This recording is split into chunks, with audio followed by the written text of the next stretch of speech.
Bonsoir tout le monde.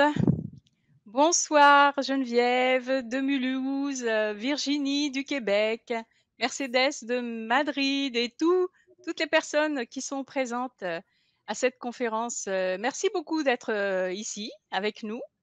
Nous, c'est avec Pierre, moi et puis Pierre Grasser que j'ai le plaisir de recevoir ce soir. Bonsoir Pierre. Eh bien, bonsoir Hortense, bonsoir à tous. J'espère que vous allez bien, que vous êtes en pleine forme et que petit à petit vous vous réchauffez un peu. Parce que c'est clair qu'avec le temps des derniers jours, on n'était pas très C'est gâtés par clair. rapport à ça. D'ailleurs, tu vois, moi, je mets ma petite, c'est pas une petite laine, mais bon, un petit truc sur le dos parce que franchement, chez moi, c'est pas la grosse chaleur, hein. Mais ce soir, ben, entre nous, nous allons avoir beaucoup de chaleur, notamment avec nos émotions. Pierre, tu es là, tu es ici pour nous parler de nos émotions. Pourquoi elles sont là? À quoi elles servent finalement? À quoi elles sont liées? Et pourquoi elles nous guident? En quoi est-ce qu'elles nous guident en fait? Donc, ben, merci à toi d'être là. Voilà, donc le thème de cette conférence, c'est en cœur, accord, en 2 mots, accord, C-O-R-P-S, avec tes émotions pour retrouver santé et liberté d'être. Aujourd'hui, les émotions sont encore la 5e roue du carrosse de ta vie. Lorsqu'on parle de santé, elles peuvent être finalement invoquées en dernier lieu quand aucune explication n'est trouvée, du genre oh, cela doit être sans doute être psychosomatique. Alors, au moment de faire des choix dans ta vie, c'est souvent ta raison qui va l'emporter, trop méfiant de ce que tu peux ressentir. Et si tes émotions étaient au contraire la clé de ta rémission?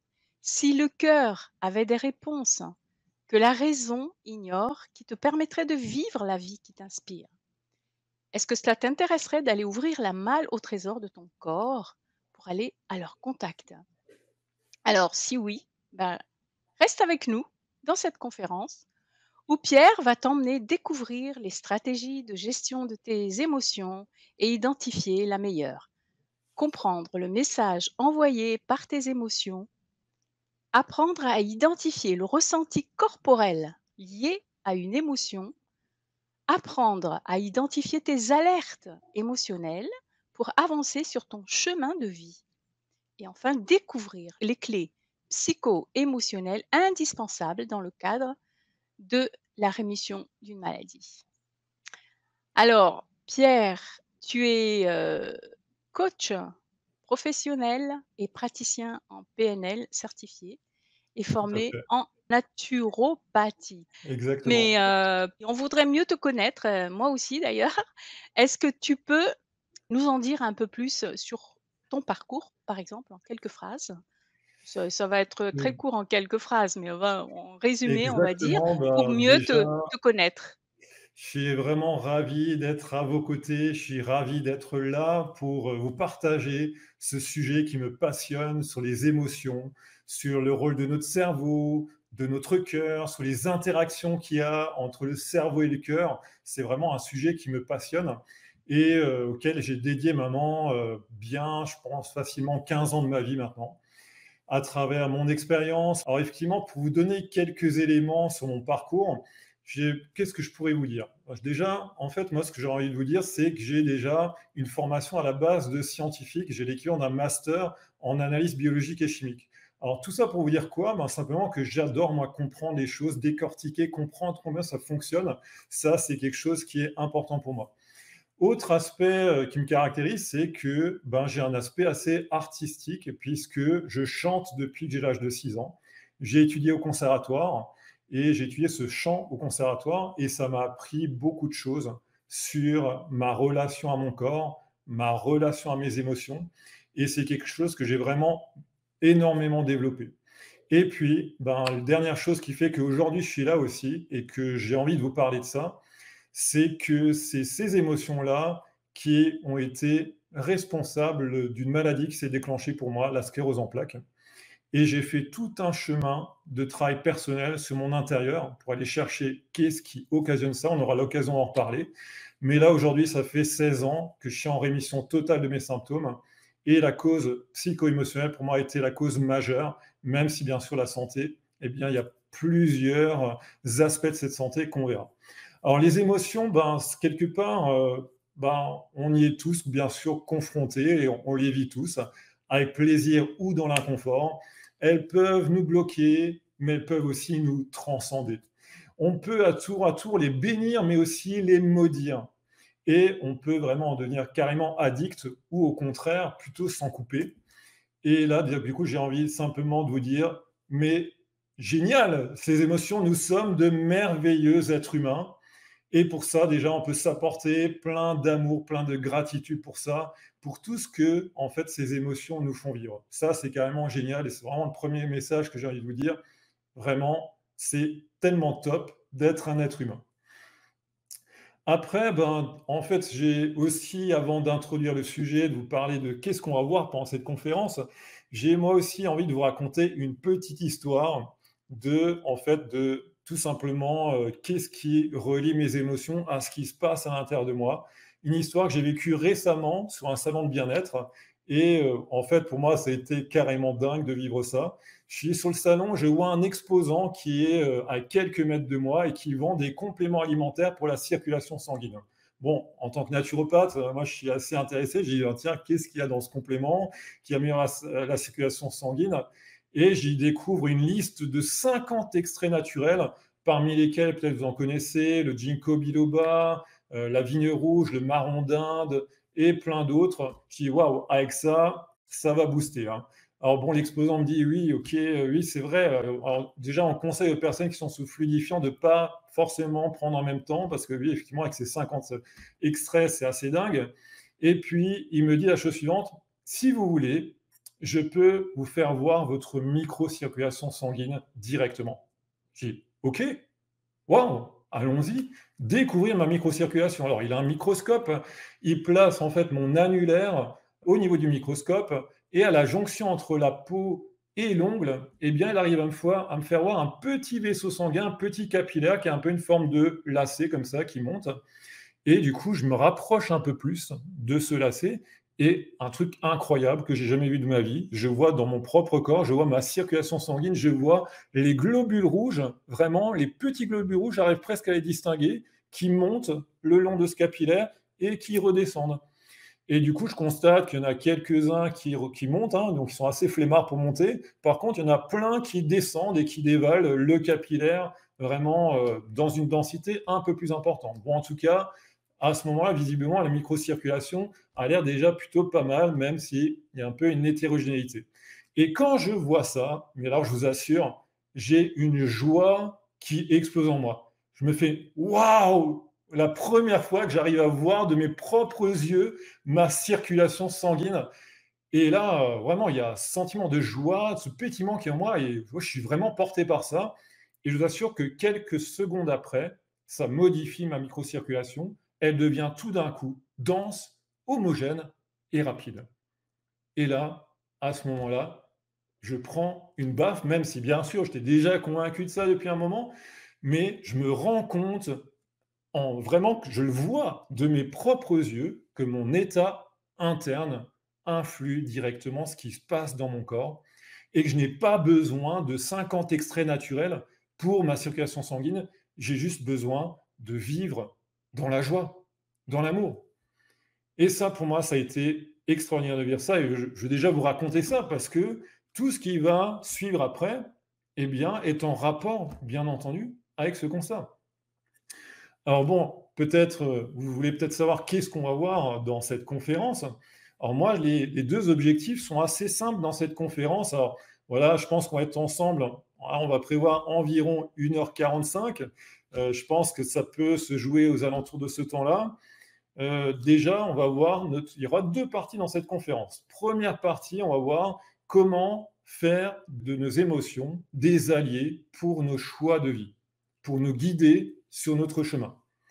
Et pour ça, ben, effectivement, on va voir comment on fait pour identifier ces émotions, comment on fait pour les comprendre et effectivement quelle stratégie adopter pour faire alliance avec nos émotions et avancer sur notre chemin. Donc ça sera la première partie de cette conférence. Deuxième partie, on va voir justement comment, cette fois-ci, on peut faire alliance pareil avec nos émotions, mais cette fois-ci pour notre santé.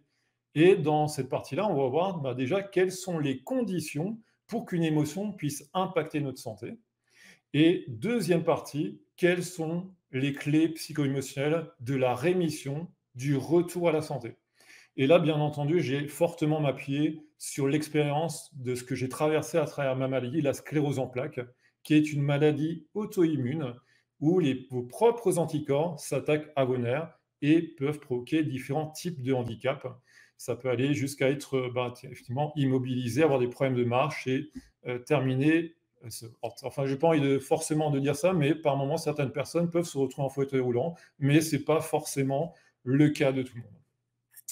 Voilà, alors bon, moi, ce qui est important aussi de vous dire, c'est j'ai vraiment envie que cette conférence soit interactive.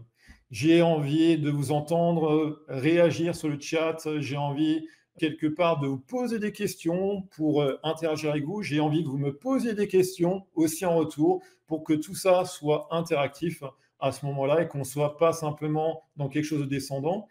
Et bien sûr, je compte sur la complicité d'Hortense qui aura la gentillesse de me faire part effectivement de toutes vos remarques, de toutes vos questions. Voilà, du coup. Absolument, absolument, mais tu m'as devancé. J'allais justement dire, aux personnes qui sont présentes avec nous, hein, en direct, n'hésitez pas, hein, à interagir dans le chat, hein, et puis de poser vos questions que je relayerai bien sûr à Pierre, qui pourra, répondre. Voilà. Je te laisse Ben, continuer. merci beaucoup Hortense. Alors, déjà, la première question que j'ai envie de vous poser, c'est comment est-ce que vous vous sentez aujourd'hui? Là, vraiment, en moment, on est là, ensemble, maintenant, à cette minute-là.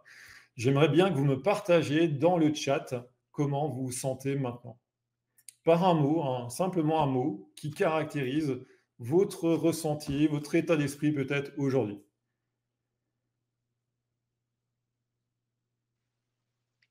En attendant, moi, je vais répondre, je me sens bien. Je me sens, aujourd'hui en joie, en fait, d'être avec toi parce qu'en fait, le sujet est quelque chose qui me passionne également. Le Notamment la gestion des émotions et justement leur influence, non seulement sur notre vie, notre en règle générale, notre vie, incluant la santé, bien sûr. Donc, voilà, les 1res, réponses arrivent. Sereine, OK. dit Maline. Isabelle dit qu'elle est apaisée. OK. Bonsoir, Florence. Voilà, pour le moment, c'est ce que j'ai donc sereine, apaisée, hein, voilà. Sereine, apaisée, OK, Oui, q super. un peu Ben, comme moi, oui, oui, moi je me sens vraiment bien là, en joie, on va dire, d'être ici super. avec vous. En joie, du coup. Merci, du coup, pour vos partages. N'hésitez pas à partager effectivement d'autres ressentis, donc par rapport à cette première question. Et du coup, là, j'ai vraiment envie de faire une expérience avec vous maintenant par rapport à cette question. J'aimerais, du coup, qu'on se prenne un temps pour simplement s'intérioriser. Prendre ce temps, de prendre ce contact avec notre corps. Si vous le voulez bien, je vais vous guider là-dedans. Du coup, j'ai peut-être dans un premier temps vous proposer de fermer les yeux et juste, d'être dans un moment de contact avec votre propre corps,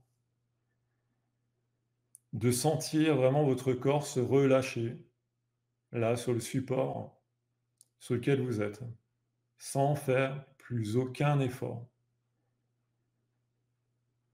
Et puis, c'est simplement, j'ai de vous demander aussi, je vais vous inviter à porter votre attention sur votre respiration, sans la changer, en la laissant totalement libre de se faire, en inspirant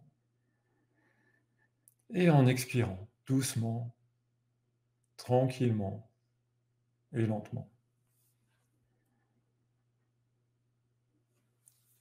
Et puis de faire ce mouvement d'inspiration et d'expiration une dizaine de fois, Et pour vous permettre d'être vraiment bien en contact avec ça, là, je vais être silencieux pendant ces 10 inspirations.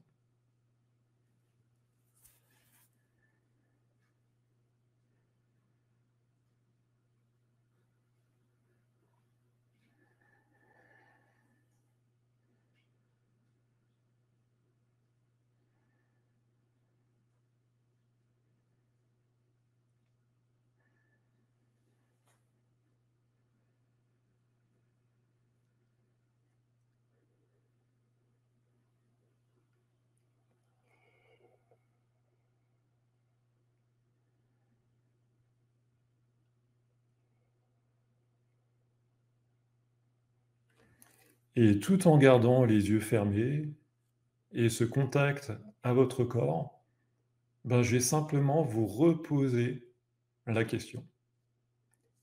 Comment est-ce que vous vous sentez?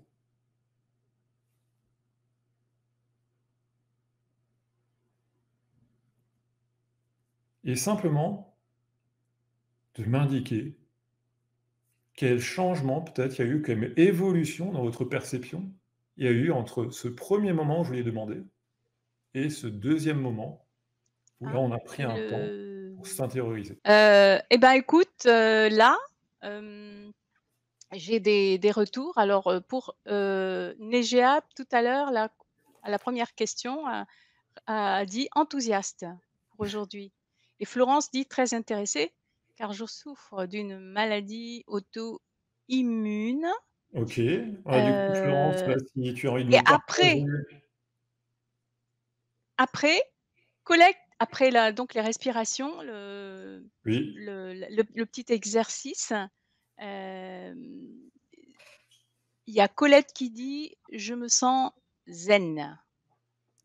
OK. Ah, mais Toujours aussi sereine, dit Maline. Voilà, toujours aussi sereine. Super, voilà. ben, Il y merci a pour votre partage. Geneviève aussi qui dit: «Ce matin, c'était difficile, mais ce soir, ça va bien». En tout cas, bah, du coup, dans ce que vous avez ressenti, effectivement, ce moment qui a été fait, bah, ça vous a sans doute peut-être permis de vous poser, vous apaiser. Peut-être pour ça, effectivement, qu'il y a ce sentiment d'être zen, toujours aussi sereine. Bah, effectivement, on a continué à apaiser ça, plus calme. OK. Du coup, là, bah, déjà, j'ai senti des frissons. OK. Bah, merci pour tous vos partages. Alors, pardon, Hortense, je fais ton travail, du coup, Non, je vais mais je t'en j'ai prie, arrêté de regarder au le contraire. chat, Oui, oui. Non, mais je t'en prie.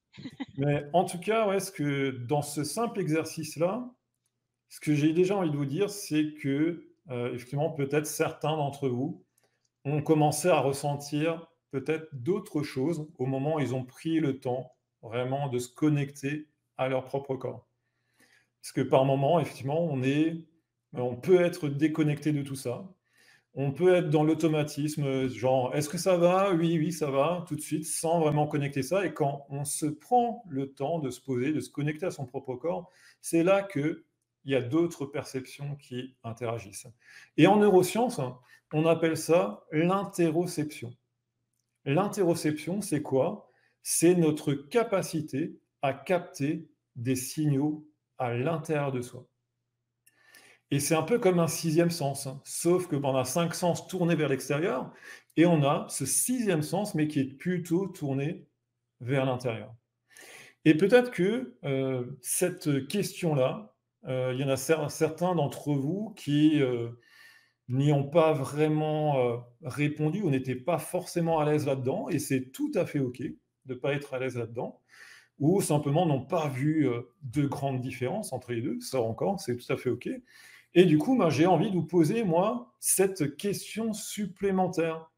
Cette question supplémentaire qui est simplement de savoir par rapport à l'affirmation que je vais vous dire, si en moyenne dans votre vie, si elle est plutôt toujours vraie, souvent vraie, parfois vraie, ou est-ce qu'elle n'est jamais vraie? Et cette affirmation, ce serait de vous dire, lorsque je suis questionné sur ce que je ressens, je ne suis pas très à mon aise. Je pense que mes sentiments ne regardent que moi. Est-ce que, à votre avis, cette affirmation, pour vous, de manière très sincère, est-ce qu'elle est toujours vraie? souvent, parfois ou jamais vrai. Je la répète, hein, lorsque je suis questionné sur ce que je ressens, je ne suis pas très à mon aise, je pense que mes sentiments ne regardent que moi. Pour qui effectivement, ouais, essayez de m'indiquer peut-être dans le chat si c'est toujours, souvent, parfois, jamais vrai pour vous.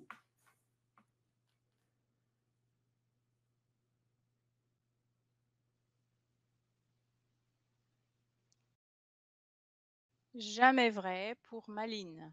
Parfois pour, Pascaline. Pour Marie, assez souvent. Parfois vrai, dit Christine. Souvent pour Dan. Souvent pour Virginie aussi. Souvent vrai. Et moi, j'ai tendance à dire pour moi personnellement, c'est parfois. Ok, ben super, merci beaucoup pour vos partages, c'est vraiment génial comme ça que vous me fassiez ces feedbacks-là. Et puis, ben, effectivement, on est tous un petit peu différents par rapport à ça. Il y en a certains qui sont bien sûr, comme toute chose, hein, d'ailleurs, on peut être très à l'aise sur une chose et pas du tout à l'aise pour d'autres personnes, hein, et c'est tout à fait OK. Et parce qu'en fait, ben, les personnes, par exemple, qui m'ont répondu, ça c'est souvent vrai, eh bien, c'est que bien sûr, il y a derrière une intention positive. Cette intention positive, c'est celle de vous protéger, de vous préserver. Et c'est OK, parce que bien entendu, on ne va pas non plus communiquer sur nos ressentis vers tout le monde. Il y a bien sûr intérêt vis-à-vis de certaines personnes de poser des barrières, des limites, c'est tout à fait normal. Par contre, il faut avoir conscience que généraliser ce comportement-là a des conséquences, puisque en fait, on ne veut pas que l'autre accède à nos ressentis, eh bien, on a tendance aussi à se couper de ses propres ressentis. Et qu'est-ce qui se passe? Eh bien, c'est qu'on altère notre capacité à se connecter à nos signaux internes, à ce qui se passe à l'intérieur de nous.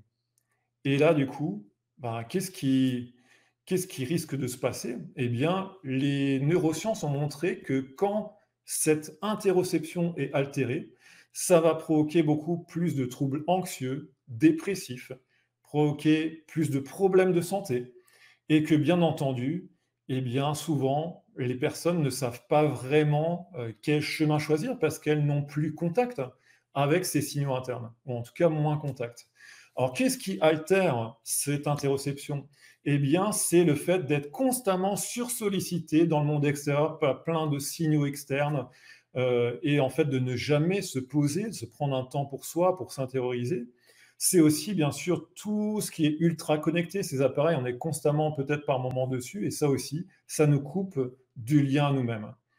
Alors bien entendu, moi ici, je n'ai pas un discours pour diaboliser tout ça. On a besoin d'activités à l'extérieur, on a besoin d'appareils connectés aussi pour certaines choses. Moi, je suis plutôt là pour dire, eh bien, c'est un équilibre qu'il est important de trouver. Et donc, par rapport à ça, qu'est-ce qui aide l'interoception?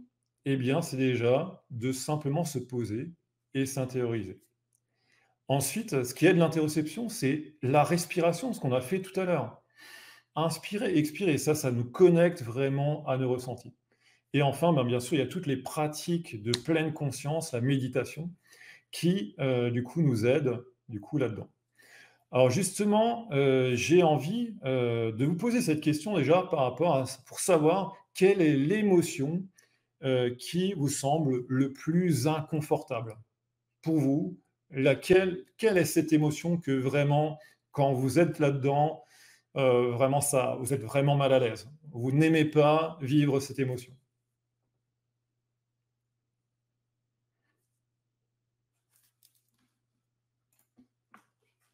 Est-ce que du coup, vous pourriez m'indiquer parmi alors, on va citer, hein, les principales émotions, colère, peur, tristesse, qu'est-ce qu'il y a encore? Dégoût, amour, joie, voilà, tout ça. Qu'est-ce qui pour vous est le plus inconfortable?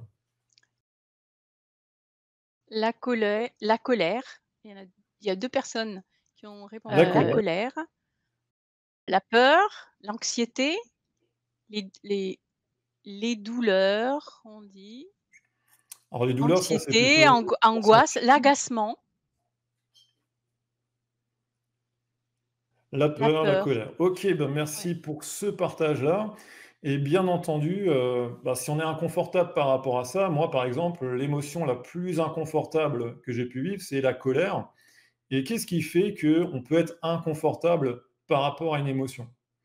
Ben, par exemple, quelques pistes de réflexion, ce qui peut faire qu'on est inconfortable, eh bien, c'est déjà le fait que petit, on nous ait dit: «Ben, voilà, c'est pas bien que tu sois en colère». Des injonctions: «Non, tu ne dois pas être en colère. Non, tu ne dois pas avoir peur. Non, tu ne dois pas pleurer». Ce genre de choses. Donc ces injonctions font que on nous apprend qu'on nous n'aime pas, par rapport à cette émotion. Et même, par moment, là, je vais parler peut-être, par exemple, de la colère, d'avoir vécu l'impact de la colère, par exemple, d'un de nos parents sur nous-mêmes, d'avoir vécu ça, eh bien, on a vécu ce côté négatif et on ne veut surtout pas reproduire ça. On ne veut pas ressembler à peut-être, notre père, notre mère, parce qu'on sait à quel point ça fait mal, cette émotion. Donc là, il y a effectivement aussi, bien sûr, bah, c'est ce qui nous relie à notre enfance, les programmes qui tournent, ce qu'on a vécu avec nos parents. Mais il y a aussi, bien sûr, une peur d'être jugé sur l'émotion qu'on exprime. Et en fait, là, vraiment, le message que moi j'ai envie de vous délivrer en préalable, c'est que, il n'y a pas d'émotion négative. Il n'y a pas d'émotion négative. Il y a des émotions inconfortables, bien sûr, et des émotions confortables, mais pas d'émotions négatives. Et du coup, là, ce que j'ai envie en fait de citer, une personne qui s'appelle Stephen Gilligan, qui est un psychologue américain. C'était l'élève de Milton Erickson, qui est le père d'une branche de l'hypnose qui s'appelle l'hypnose ericksonienne. Et il dit une chose très intéressante, je trouve, par rapport à l'émotion. Il dit: «Une émotion est une énergie en attente d'être humanisée par une présence humaine bienveillante». Du coup, ça veut dire quoi simplement? C'est toute émotion a besoin d'être accueillie dans l'amour. Elle a besoin vous avez besoin de vous autoriser à vivre cette émotion.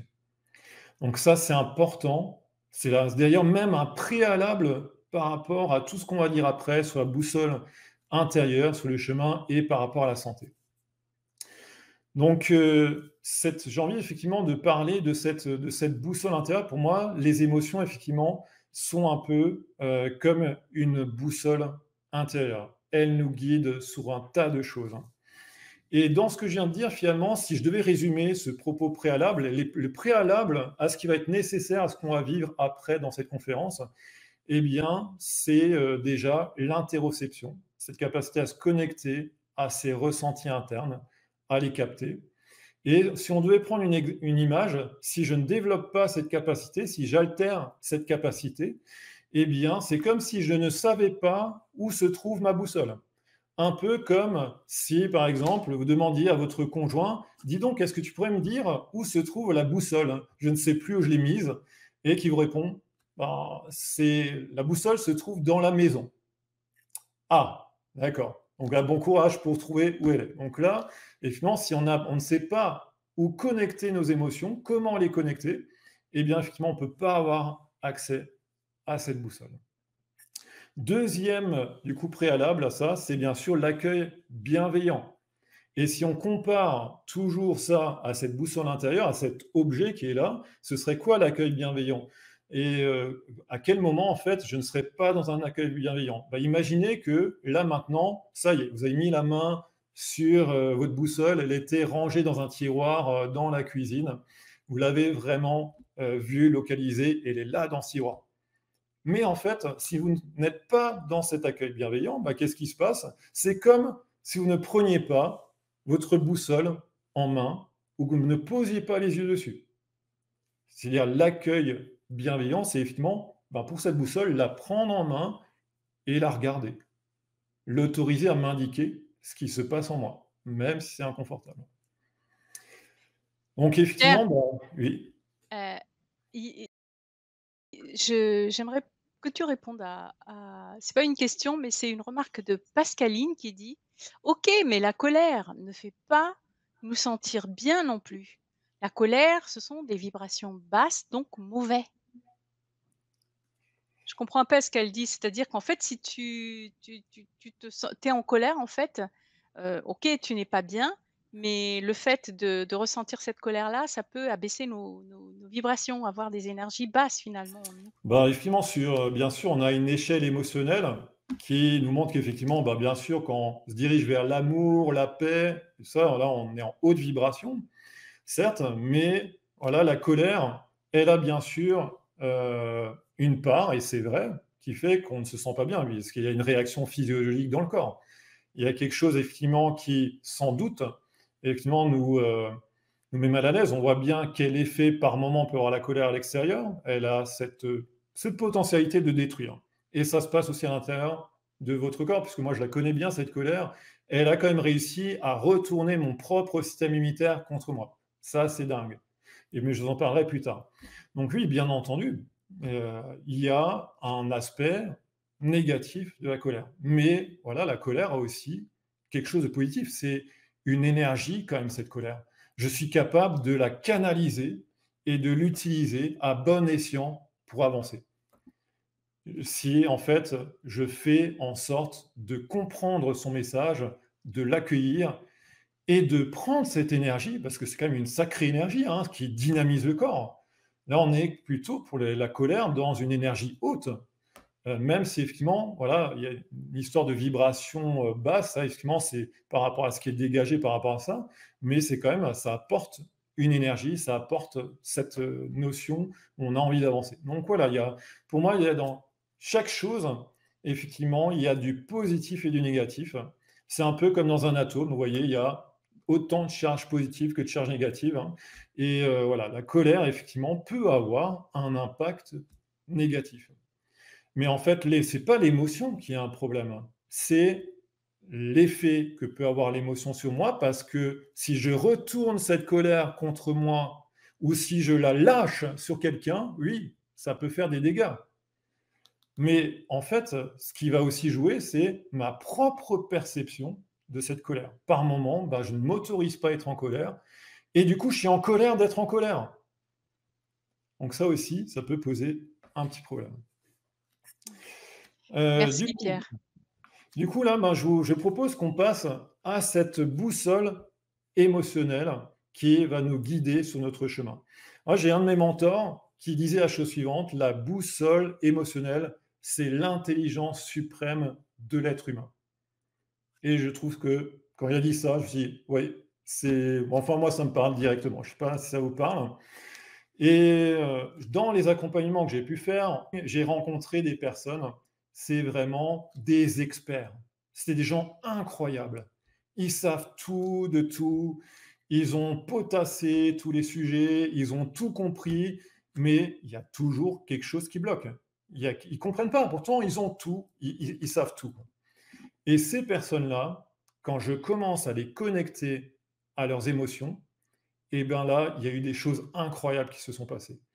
Il y a des gens qui, bien sûr, avec tout ce qu'ils avaient déjà compris avant, dans leur tête, et ce ressenti dans leur corps, avec leurs émotions, et bien brusquement, il y a une transformation qui s'est faite.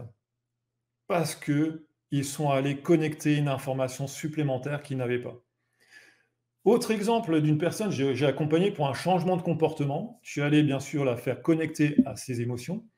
Et là, elle a mis ce changement en place. Pourtant, mais ça fait tellement d'années qu'elle savait qu'il fallait qu'elle fasse ça. Même c'est son entourage, son mari lui répétait constamment, mais pourquoi en fait tu fais pas cette chose alors que c'est hyper positif. Elle-même le sait dans sa tête que bien sûr ce sera bien pour elle, mais elle ne le faisait jamais. Voilà, il manquait cette connexion au corps, à nos émotions. Donc là, en fait, j'ai déjà aussi de vous transmettre une autre phrase, moi, que j'ai reçue d'un de mes mentors, qui clairement, que j'ai validé, c'est que toute transformation se passe dans un état émotionnel déjà, et surtout dans un état émotionnel élevé. C'est un peu comme, grâce aux émotions, si vous passiez, si on prend par exemple le sens des yeux, la vue, si vous passiez du 2D, de la 2 dimensions, à la 3 dimensions avec vos yeux. Et bien là, quand vous passez de la demi-dimension à la troisième dimension avec vos yeux, eh bien, qu'est-ce que vous avez? Vous avez plus de profondeur. vous avez plus de sens sur ce que vous voyez, vous comprenez mieux. Eh bien, il se passe exactement la même chose quand vous, en plus de ce que vous avez dans votre tête, votre cerveau, eh bien, vous connectez votre corps. Alors, bien entendu, on va voir les différentes étapes qui vont m'aider à justement me servir de cette boussole intérieure, ces informations que recèlent toutes ces émotions dans notre corps. Alors, dans un premier temps, on va voir comment justement on peut identifier une émotion.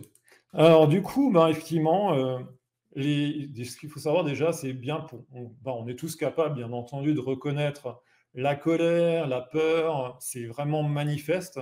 Par contre, par moment, avant que ça en arrive à une intensité, assez importante, il y a, des prémices qui sont déjà là. Mais pour capter ces prémices, eh bien, il faut aller rechercher ces ressentis corporels. Et en fait, bien sûr, une émotion va générer un impact physiologique dans votre propre corps et ça va passer par les ressentis corporels. D'ailleurs, la langue française est truffée de proverbes qui parlent justement de l'impact des émotions sur notre corps. Par exemple, la moutarde me monte au nez, quand je parle de cette colère-là qui est en train de monter, ou bien avoir la peur au ventre, hein, puisque là, il y a tous ces proverbes, cette langue française qui nous renseigne déjà que les émotions génèrent un ressenti corporel, ou encore la tristesse me serre le cœur. Bon, voilà, du coup, il y a même une équipe d'ailleurs. J'ai un peu par moment parlé de certaines études scientifiques, puisque j'aime bien apporter ça en plus. C'est qu'il y a une équipe de chercheurs finlandais en 2014 qui a publié une cartographie du système émotionnel en lien avec les ressentis corporels. C'est-à-dire ils ont relié simplement l'émotion au ressenti corporel en faisant une étude sur 700 personnes venant de Finlande, de Suède, de Taïwan.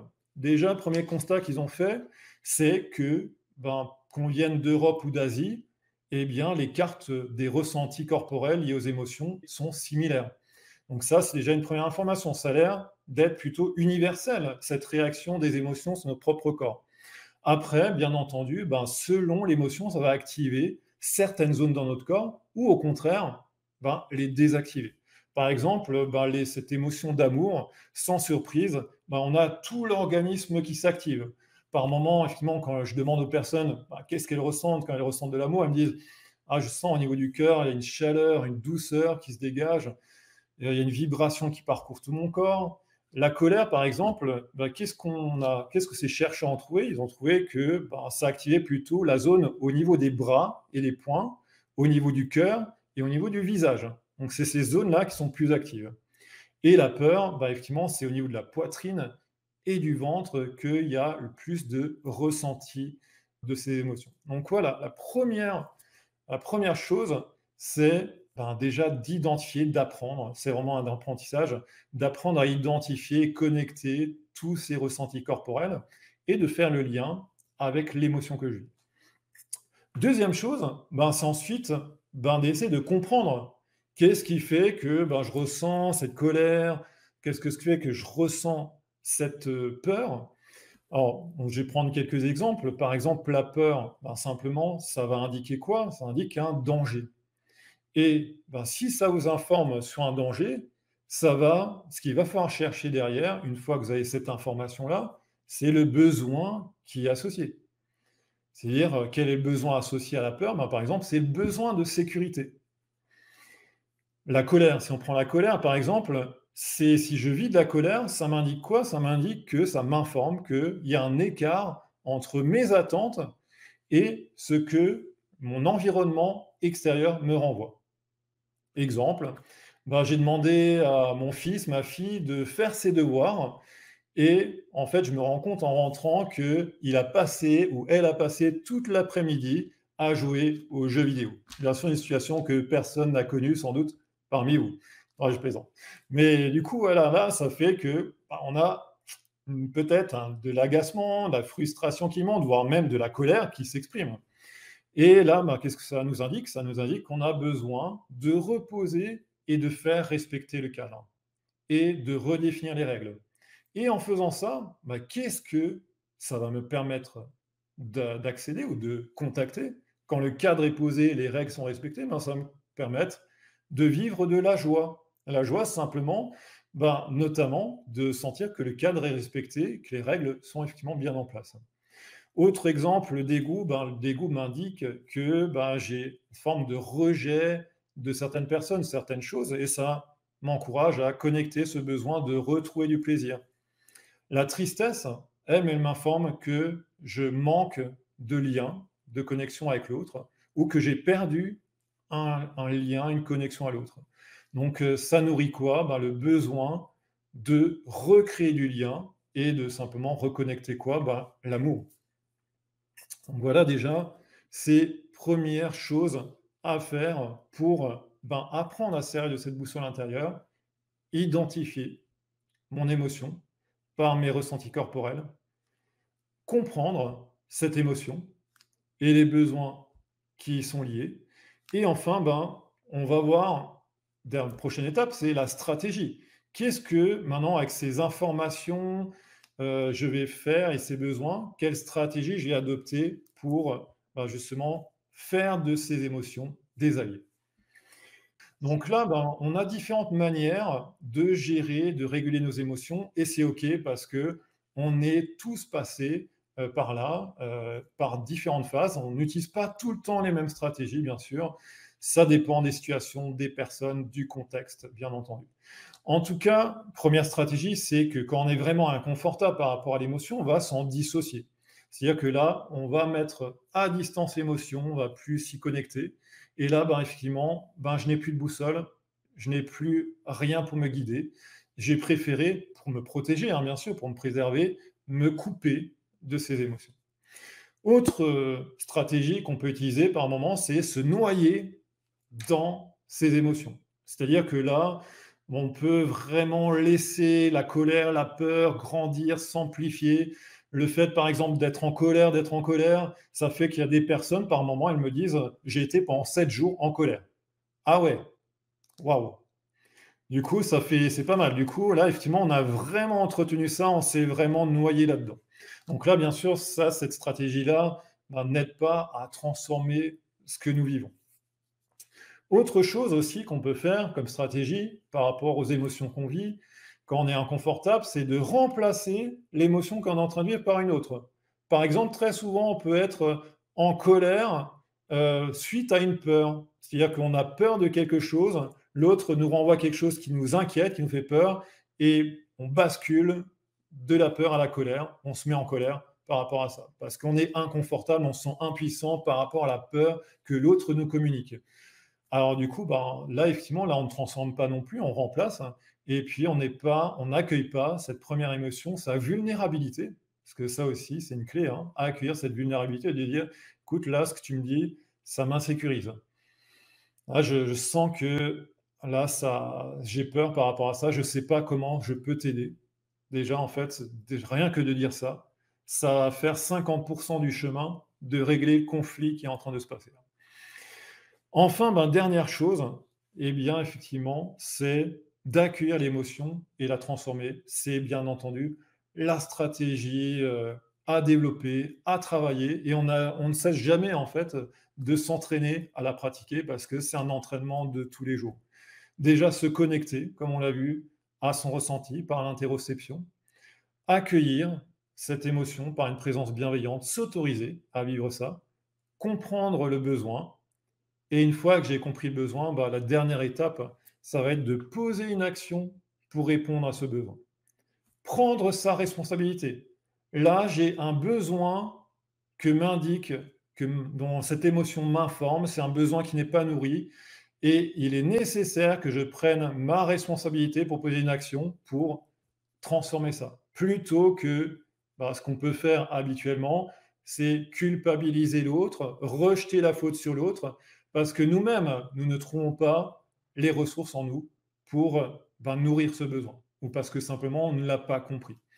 Donc là, effectivement, c'est ce que je vous dis là, bien sûr, c'est des clés, et c'est pas en un claque de doigts que ça va se faire, mais c'est déjà bien d'en prendre conscience, parce que c'est un vrai chemin hein, sur lequel aller.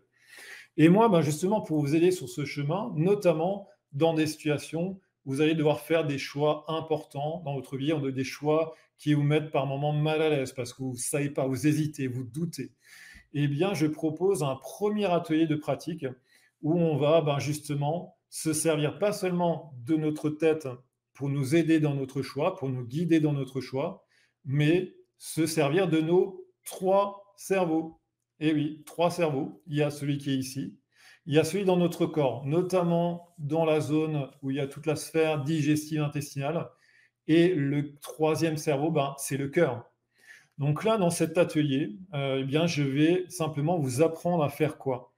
Bon, déjà, sans surprise, faire un traitement mental de ce choix, où on va bien sûr peser le pour et le contre, comme ce que vous faites sans doute habituellement, mais on va rajouter des dimensions supplémentaires. C'est-à-dire qu'on va apprendre à utiliser son propre corps. C'est un test kinesthésique qui vise à voir la réponse de son corps par rapport au choix qui se propose à nous.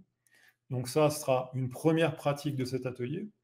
Deuxième pratique de cet atelier, ce sera en connexion avec notre cœur, c'est-à-dire qu'on va apprendre à avoir des retours et des réponses de notre propre cœur. Et ça, c'est assez dingue quand on l'expérimente. C'est le deuxième temps de pratique. Et à l'aide de toutes ces informations, ce qui est pour être aligné dans ses choix, on a besoin d'avoir une réponse positive de notre tête, de notre cœur, de notre corps. L'ensemble doit être OK pour ça. Si ça l'est pas, il y a deux raisons. Soit il y a un blocage quelque part à élucider, soit effectivement, ça veut dire simplement que ce n'est pas votre chemin.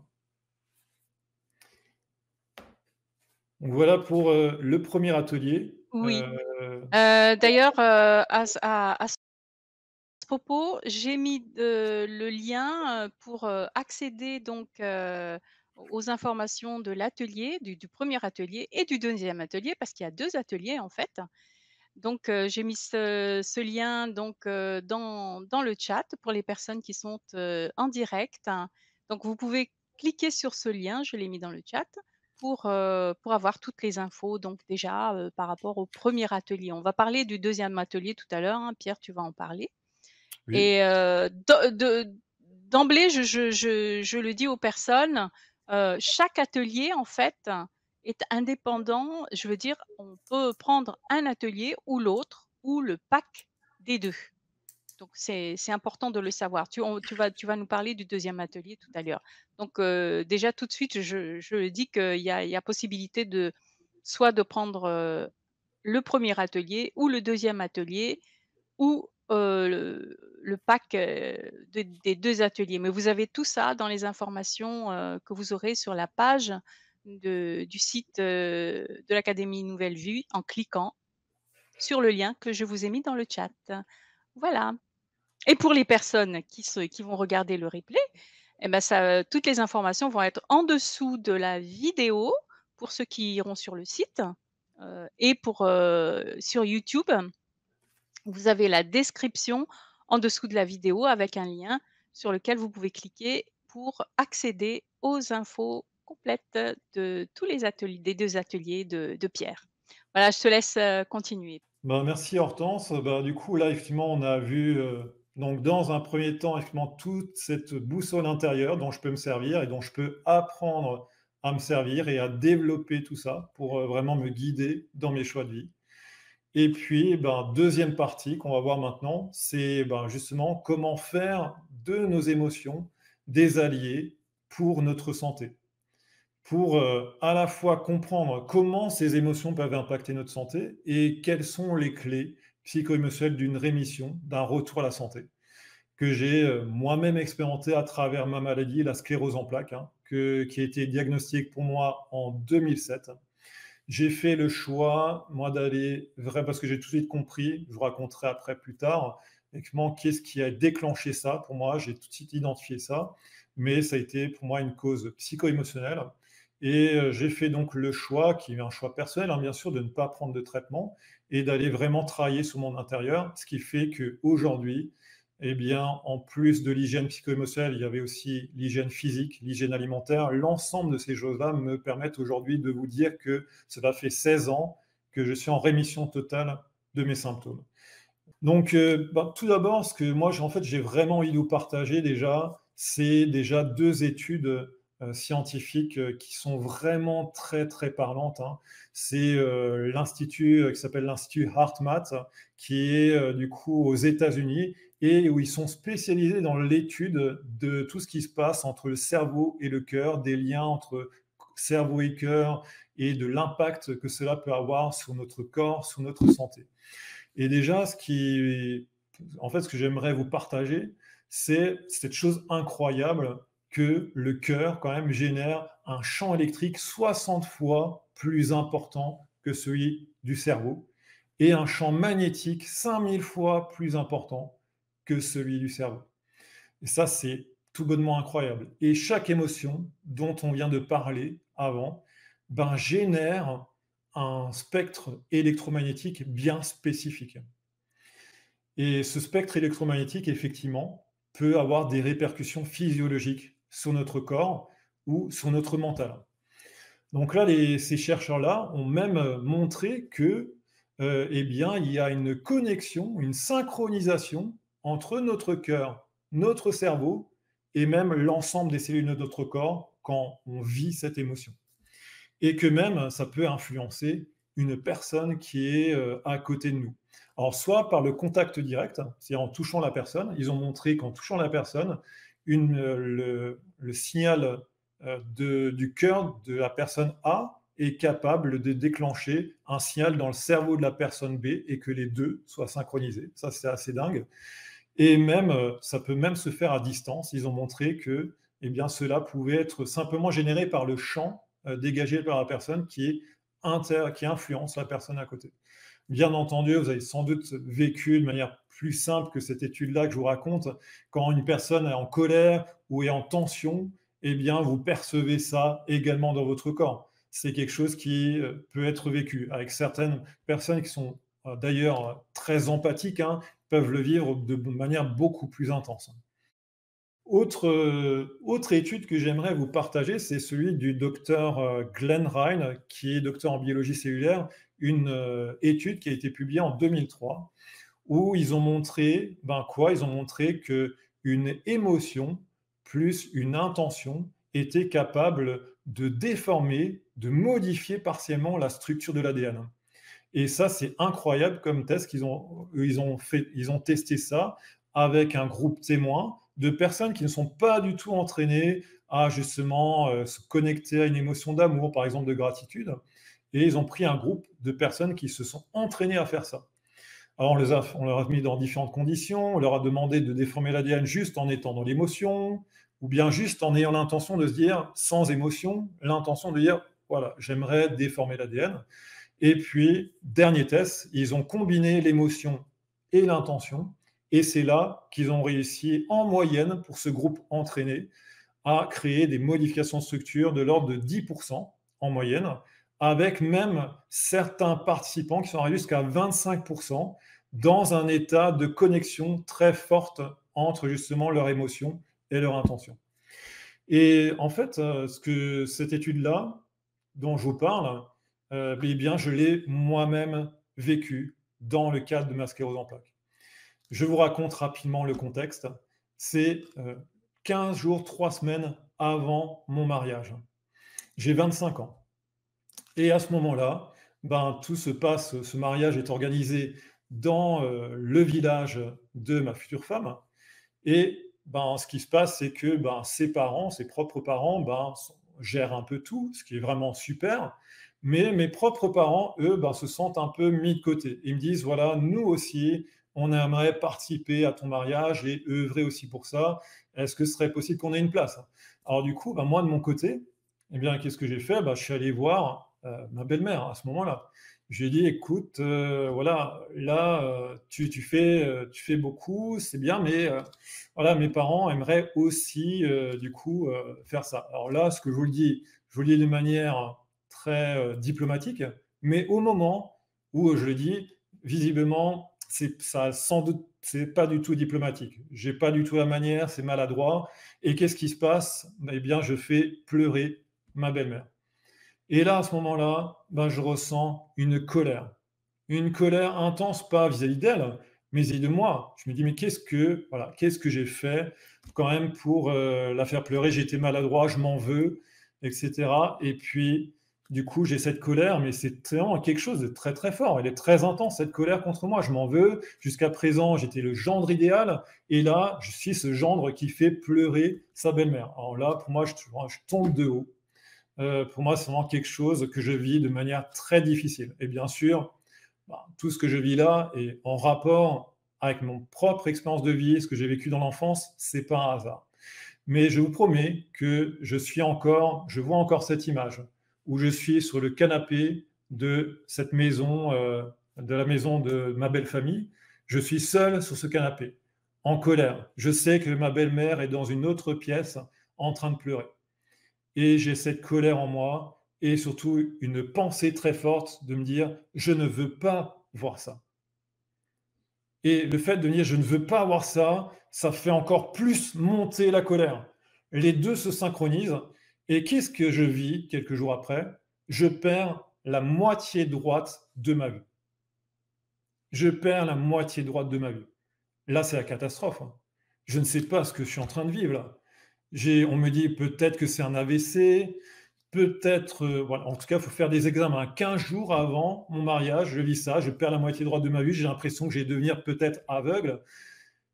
Et puis là, j'ai un IRM et on me dit: «Écoutez monsieur, il y a une inflammation au niveau de votre nerf optique. C'est une suspicion de sclérose en plaques». Voilà, donc là, ça c'était 15 jours avant.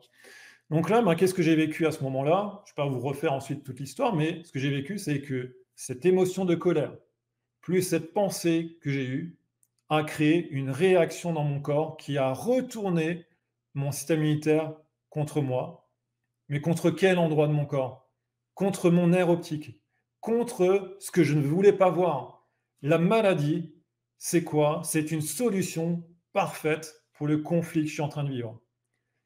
Ben, qu'est-ce qui m'aurait permis de mieux vivre cette situation avec ma belle-mère? C'est le fait que je ne puisse pas voir ma belle-mère pleurer.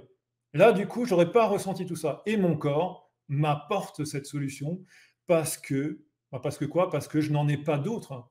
Je n'en ai pas, ça ne veut pas dire qu'il n'y en a pas d'autres. Ça veut dire juste dire qu'à ce moment-là, je n'ai pas trouvé la solution et mon corps l'a trouvé à ma place.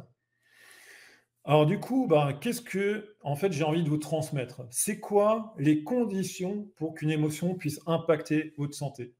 C'est déjà, ça va dépendre de l'intensité de l'émotion que vous vivez.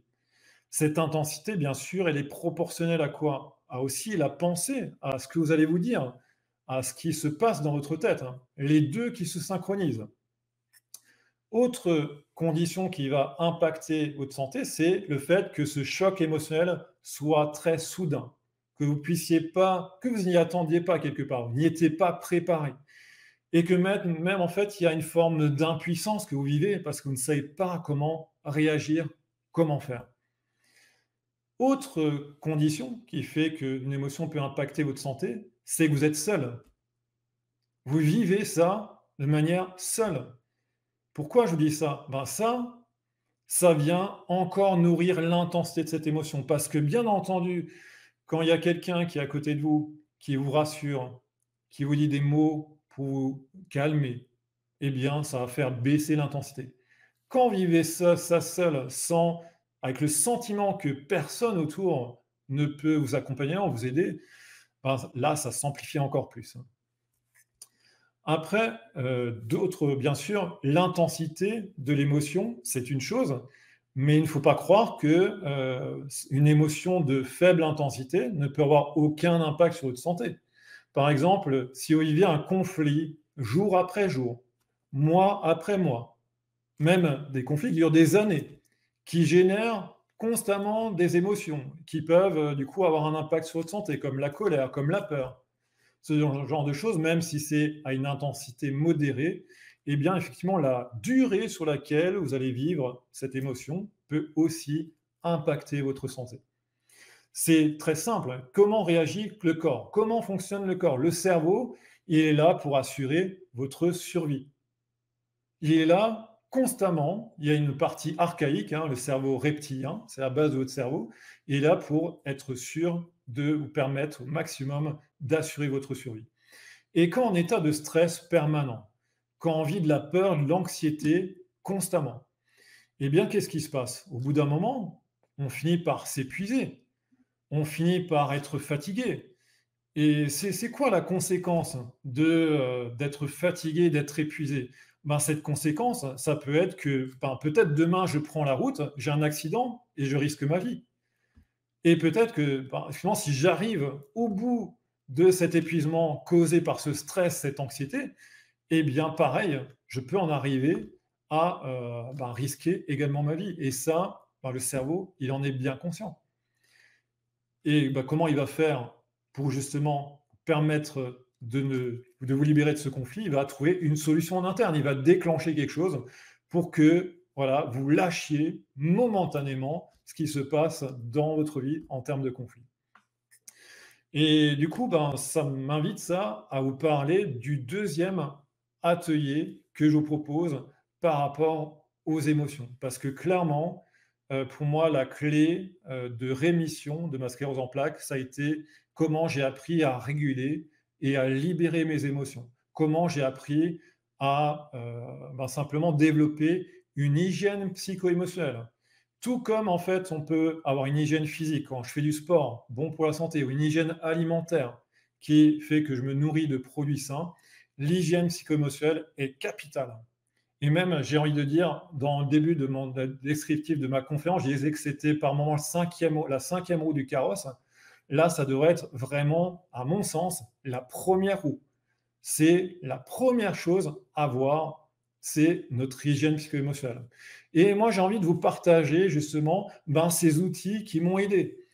Des outils, déjà, on va faire une pratique dans cet atelier de régulation. On va apprendre à réguler nos émotions par nos ressentis corporels. Et du coup, il y a vraiment une pratique à faire qui me permet justement ben, de réguler ces émotions dans notre corps.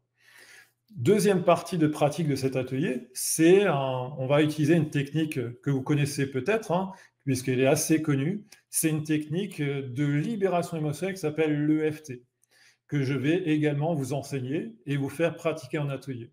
C'est simplement une technique assez simple de tapping qui va consister à taper avec deux doigts certains points du corps, des méridiens, et qui va permettre simplement de libérer cette émotion par rapport à la problématique que l'on vit. Alors, si je devais prendre une image de ce que fait cette technique-là, c'est vraiment, elle débloque, elle peut débloquer une émotion qui est figée, bloquée dans notre corps. Si on prend notre corps comme si c'était un tuyau, eh bien, imaginons que cette émotion soit un peu comme un grain de sable qui s'est bloqué dans ce tuyau. Eh bien là, on va aller tapoter ce tuyau pour que ce grain de sable puisse petit à petit s'évacuer. Et ben, c'est clair qu'une émotion, c'est là pour nous apporter une information, ça n'a pas vocation à rester. Et donc là, ben, ces outils-là, clairement, ont un impact majeur sur notre santé, notre bien-être. Et je pense que c'est quelque chose qui devrait même être enseigné à l'école, d'apprendre à gérer et à réguler, à libérer ses émotions. C'est vraiment quelque chose qui est majeur et qui est en fait, on peut apprendre bien sûr à tout âge. Donc voilà Hortense hein, pour ce deuxième atelier. OK, merci Pierre. Et ben, j'en profite encore pour dire aux personnes que le lien se trouve donc, pour vous qui êtes en direct, dans le chat que je remets, voilà. Vous pouvez cliquer dessus et ça vous amènera à une page où vous trouverez toutes les informations sur les 2 ateliers proposés par Pierre, hein. Donc le premier atelier qui se tiendra le jeudi 24 août à 20h30. Le deuxième atelier, ça va être le Le mercredi mercredi 6 6 septembre, septembre oui. à 20h30 aussi. Donc le premier, c'est apprendre à faire un choix authentique à l'aide de son cœur et de son corps. C'est un atelier donc qui va permettre d'apprendre à chercher la réponse à un choix de vie dans ton corps à l'aide d'une pratique kinesthésique, d'apprendre à te connecter à ton cœur afin d'obtenir une réponse émotionnelle à un choix qui se présente à toi. Le deuxième atelier, c'est apprendre à réguler ses émotions, à s'en libérer pour favoriser sa santé.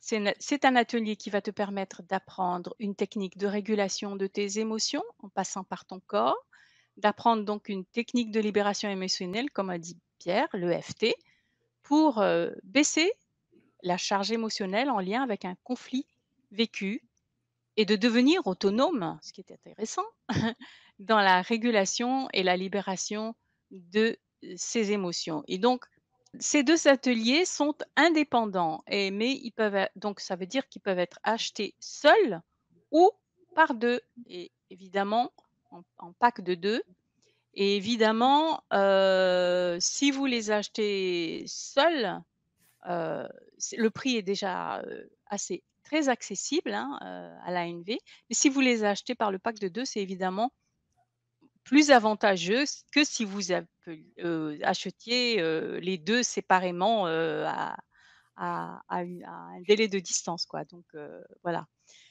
C'est ce que je voulais dire. Aussi, repréciser que pour les personnes qui regardent en replay, toutes les informations sur les 2 ateliers seront en dessous de la vidéo, quand vous serez sur le site de l'Académie Nouvelle Vie ou alors si vous regardez le replay, sur YouTube, évidemment, vous aurez un lien en dessous, de la vidéo, dans la description, un lien sur lequel vous pouvez cliquer pour, accéder aussi également à toutes les informations concernant les 2 ateliers. Voilà, j'ai tout dit par rapport sur le plan pratique, Pierre. Donc, en fait, j'invite les personnes, en fait, je ne sais pas si tu as encore quelque chose à dire, mais en attendant, j'invite les personnes si des personnes ont envie de te poser des questions, soit sur tout ce que tu as dit concernant les émotions, leur expression, leur guidance finalement, sur notre chemin de vie ou également sur l'atelier si vous voulez avoir, des précisions, complémentaires, supplémentaires, voilà, vous pouvez poser les questions à Pierre. Tout à Voilà. fait, avec plaisir pour effectivement échanger avec vous, avoir vos questions. Nous avons encore une toute dernière partie de cette conférence hein, qui va aborder les clés psycho-émotionnelles de la rémission, du retour à la santé. On va voir quelles sont ces principales clés. Donc là, effectivement, on peut bien sûr se prendre un temps maintenant déjà pour répondre aux questions si vous en avez. Concernant les ateliers, moi, ce que j'ai envie de vous partager, c'est que c'est très centré sur la pratique, c'est-à-dire pour apprendre par la pratique ces différents outils. Il y a un document d'accompagnement qui est avec, qui va aussi vous permettre d'avoir simplement une trace papier en fait de cette pratique, non seulement l'expérience que vous allez faire en atelier avec vos ressentis, mais aussi le protocole qui est à côté. Pourquoi? Ben, simplement parce que moi, mon objectif, c'est de vous apprendre ça et de vous permettre d'être autonome et de pratiquer chez vous. Après, ben, qu'est-ce qui va faire que vous allez devenir des experts? C'est le fait de vous entraîner à utiliser ces outils régulièrement. Quand vous vivez des émotions, quand vous avez des choix à faire, du coup, il n'y a pas de secret, hein, ça prend du temps de pouvoir ben, développer tout ça. Mais en tout cas, là, vous aurez déjà pratiqué, vous aurez la base et vous pourrez vous baser dessus pour ben, développer tout ça dans votre quotidien, jour après jour. OK, c'est super ça. Donc on aura des outils vraiment très pratiques pour, la régulation de nos émotions. Donc, comme dit Pierre, vous aurez également donc, et ce sera dans votre, espace, privé, membre, vous aurez donc un PDF donc qui récapitule si je comprends bien Pierre, qui donnera donc les protocoles, hein, Tout à fait. pour ces outils. D'accord, merci beaucoup. Bon apparemment je ne vois pas de questions pour le moment donc, je pense que tu peux continuer. Tout à fait. Donc là, bah, je vous propose qu'on aille voir maintenant les principales clés psycho-émotionnelles vraiment de la rémission du retour à la santé et vraiment, osons le dire, de la guérison. Puisque bah, déjà, la première clé que j'ai envie de vous transmettre, c'est quelque chose de très simple, mais en même temps, c'est tellement important, il est nécessaire, essentiel d'y croire. Si vous ne croyez pas à la possibilité de vous remettre, de revenir à la santé, de guérir, il n'y a rien qui ne se manifestera dans votre corps. en fait, votre corps dispose de tellement de ressources pour se remettre, de tellement de potentiel. Vous avez un pouvoir énorme en vous qui demande juste à être exploité. Et du coup, là, le fait d'y croire, ça veut dire quoi? Le fait de se faire confiance, de faire confiance à son corps pour, justement, ben, revenir à la santé, mais aussi, bien sûr, mettre son corps dans les meilleures conditions pour se remettre. Et ça veut dire quoi? Ça veut dire faire appel à toutes les approches thérapeutiques qui peuvent m'aider là-dedans. Et bien sûr, pour moi, l'aspect central de ces approches reste l'approche psycho-émotionnelle. Voltaire, par exemple, j'ai envie de le citer parce qu'il dit la chose suivante, Voltaire, il dit: «L'espérance de guérir est la moitié de la guérison». Et je le crois réellement. Parce que vous prendrez plein d'exemples dans votre vie sur d'autres sujets peut-être plus légers. Si vous ne vous sentez incapable de faire quelque chose, si vous ne croyez pas être en mesure d'arriver à un objectif, eh bien, effectivement, la plupart du temps, vous n'y arrivez pas.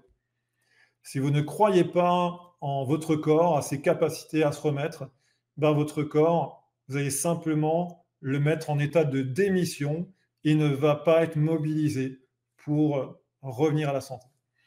Donc ça, c'est vraiment la première clé, y croire. Deuxième clé, très importante et qui est une clé à mon avis qui est presque voilà, la clé la plus essentielle, c'est l'acceptation. Être dans l'acceptation de la maladie. Et ça, c'est vraiment ce que je vais vous partager là, bien sûr, c'est vraiment un chemin. Ça ne se fait pas du jour au lendemain. Il faut être patient. Il faut le faire petit à petit. Il faut poser des actions. Il faut avancer petit pas après petit pas. Qu'est-ce qui fait que peut-être je n'accepte pas une maladie ou un problème de santé que j'ai? C'est tout d'abord l'émotion de peur. Quand j'ai peur de quelque chose, des conséquences de ma maladie, eh bien là, je peux bloquer mon processus de rémission. Je vais prendre un exemple. Quand j'ai appris que j'avais cette sclérose en plaques, eh bien moi, ma peur, c'était quoi? C'était de perdre l'usage de mes jambes. J'avais chaque matin, pendant 6 mois, j'ai vraiment broyé du noir et je me réveillais chaque matin, je disais: «Est-ce que mes jambes bougent encore?» Moi, c'était vraiment une peur. Et franchement, ça m'empoisonnait la vie. Clairement, je sentais que j'allais de moins en moins bien. Et il y a un moment, en fait, je me suis dit, je ne peux plus continuer comme ça. Il faut que je change mon rapport à ma maladie. Ok, ben, comment je peux faire? La peur, c'est si je prends une pièce de monnaie. La peur, c'est une face de la pièce. Qu'est-ce qu'il y a de l'autre côté de la pièce? Ben, c'est l'amour. Donc, si je veux transformer cette peur, j'ai besoin de connecter, de reconnecter cet amour. Et c'est ce que j'ai fait. Je me dis, si quelque part, un jour, je perds ces jambes, eh bien, qu'est-ce qu'il faut que je fasse? Il faut que j'en profite aujourd'hui, que j'aime les utiliser. Et là, du coup, je fais un truc assez dingue, alors que je ne pratique aucun sport. C'est-à-dire, là, je suis dans un état physique et au niveau de mon hygiène physique et hygiène alimentaire, c'est lamentable. Je fais 120 kilos. Bon, j'ai 2 m 2, je suis grand certes, mais de 120 kilos, c'est quand même un beau bébé, hein. Et je ne fais aucun sport. Et là, à un moment, je me dis, j'ai envie de profiter de mes jambes, qu'est-ce que je fais? Je commence à courir. Je commence à me mettre à la course à pied. Ça a été très dur au départ. Petit à petit, ça allait de mieux en mieux. C'est vraiment petit pas après petit pas. J'ai perdu 25 kilos avec cette course à pied. Donc déjà, finalement, il y a eu un apport, bien sûr, pour ma santé de cette pratique sportive. Mais au-delà de ça, sur l'aspect psycho-émotionnel, j'ai profité, j'ai pris plaisir d'utiliser mes jambes et je ne ressentais simplement de moins en moins cette peur de perdre l'usage de mes jambes. Alors tout n'était pas réglé, certes, mais qu'est-ce que m'a permis cette pratique de la course à pied? Ça a été la première étape. Eh bien, j'ai été contacté, figurez-vous, pour devenir guide en course à pied d'une athlète déficiente visuelle. Une chose incroyable, une aventure humaine exceptionnel, dont je me souviendrai toute ma vie. Je l'ai accompagnée à courir sur des compétitions, sur des crosses, sur des 100 mètres, sur des 400 mètres. Elle a été repérée par la Fédération française handisport comme espoir et je suis même allé faire des stages avec elle dans cette fédération handisport. Et là, ben, j'ai croisé qui? J'ai croisé plein de jeunes, des jeunes qui étaient sourds, des jeunes qui étaient aveugles, des jeunes qui étaient hémiplégiques, des jeunes paraplégiques, et ils faisaient tous du sport. Ils faisaient tous du sport et ils avaient une joie de vivre, mais incroyable. Et là, je me suis vraiment pris une baffe. J'ai appris la plus grande leçon de ma vie, c'est que le handicap est une force.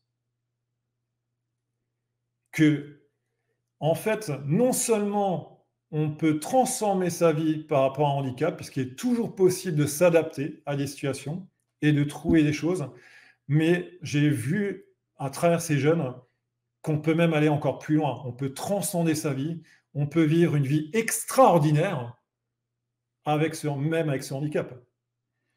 Et là, je me suis dit, ok Pierre, tu vois ça. Ça veut dire que si un jour tu deviens handicapé avec cette maladie, ben, tu pourras t'adapter, tu peux faire plein de choses qui sont hyper cool. Tu pourras vivre plein d'aventures si tu le souhaites, parce que c'est toi qui le décides. Et là, ben, ce jour-là, clairement, la peur de perdre mes jambes, et je l'ai perdu. Zéro peur. Et c'est réellement le paradoxe dans toutes les maladies qu'on vit. Le paradoxe, c'est d'être OK par rapport aux conséquences qu'il pourrait y avoir de cette maladie, d'être prêt à accueillir ça. Et en même temps, bien sûr, d'avoir envie de ne pas en arriver là. Mais trouver cet équilibre entre les deux, et qui fait que bah, aujourd'hui, moi, je continue à courir. Ça fait, je ne sais pas combien d'années maintenant, mais bien 16 ans que je cours. La course à pied ne m'a plus lâché. Donc là, c'est vraiment quelque chose que j'ai envie de vous dire. Et en fait, j'ai envie de reprendre les mots de Stephen Levin, qui est un poète et enseignant américain. Et sa citation, pour moi, qui résume un peu ce que j'en suis en train de vous dire, c'est guérir, c'est toucher avec amour ce qui a été précédemment touché avec de la peur. Guérir, c'est toucher avec amour ce qui a été précédemment touché avec de la peur. Donc là, voilà une clé importante qui peut m'aider dans l'acceptation. Alors bien sûr, l'acceptation, c'est un chemin et un chemin qui va me faire passer par des tas d'émotions. Au départ, d'ailleurs, il y a une première chose qui se passe quand on vit une maladie et qu'elle nous tombe dessus, c'est qu'on peut vivre dans le déni. On dit non, c'est pas possible, ça peut pas m'arriver à moi. Les médecins se sont sans doute trompés. On ne veut pas. On ne veut pas l'avoir. On fait l'autruche. Donc ça, j'y suis passé, hein, bien sûr. On est en mesure, chacun de vivre ce moment-là de manière plus ou moins longue. Moi, ce que je vous invite à faire, c'est ben, justement de prendre le temps, peut-être de prendre d'autres avis de médecins pour simplement vous expliquer ce qui se passe, pour que vous puissiez appréhender, comprendre la chose et ben, justement passer cette étape du déni qui va aider à l'acceptation. Ensuite, ben, dans cette courbe-là, ben, la courbe d'après, après le déni, c'est on vit un sentiment d'injustice. On est en colère. Mais pour quelle raison? Moi, j'ai 25 ans, j'ai une sclérose en plaques, on m'annonce que j'ai une sclérose en plaques, mais ma vie, elle est gâchée, c'est ce que je me dis à ce moment-là. Mais comment je vais vivre maintenant? Voilà, ma vie est foutue, c'est ce que je me dis à ce moment-là. Et j'ai une colère, j'ai ce sentiment d'injustice. Qu'est-ce que j'ai fait pour faire ça? Pourquoi ça m'arrive? Et là, effectivement, ce sentiment d'injustice, cette colère, elle nous empêche d'être en contact et d'accueillir cette blessure qui est en nous. Et du coup, qu'est-ce qui nous aide à justement, à simplement être dans ce sentiment, à accueillir ce sentiment d'injustice et le faire passer? C'est déjà de comprendre pour quelles raisons j'ai aujourd'hui cette maladie. Par moment, on a tendance à dire je suis tombé malade. C'est un peu cette expression qui est là: «Je suis tombé malade», comme finalement on a le sentiment que c'est du hasard, que ça arrive totalement, vraiment, c'est pas de chance, hein. Ben, en fait, non. En tout cas, la sclérose en plaques et bien sûr d'autres maladies, mais moi je peux vous parler de la sclérose en plaques. Clairement, il y a des conflits bien spécifiques qui se passent, qui déclenchent ces poussées de sclérose en plaques.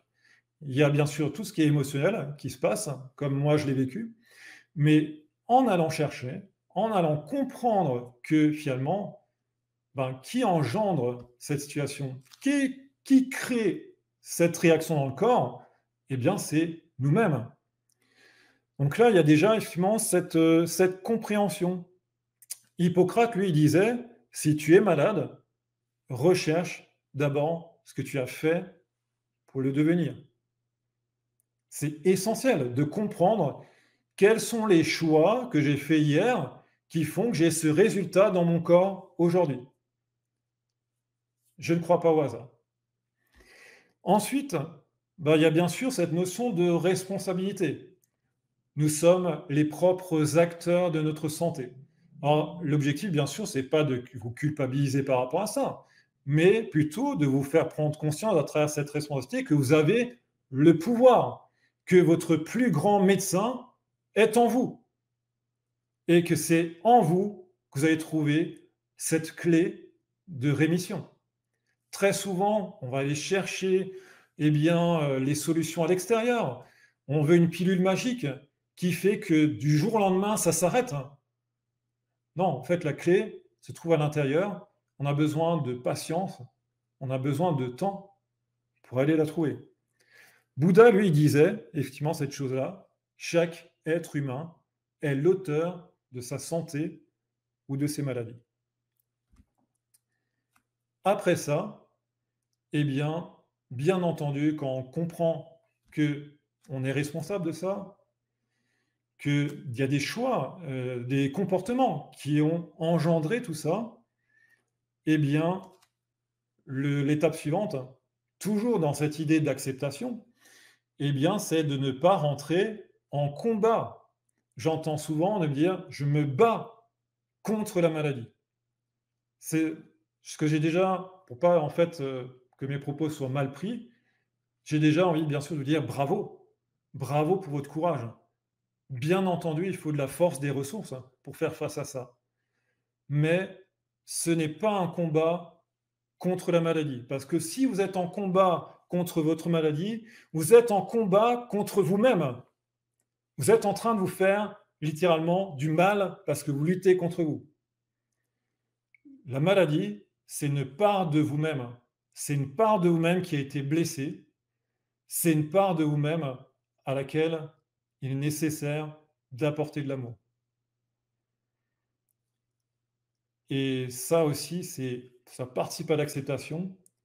Aimer et apporter de l'amour à cette part de nous qui est malade.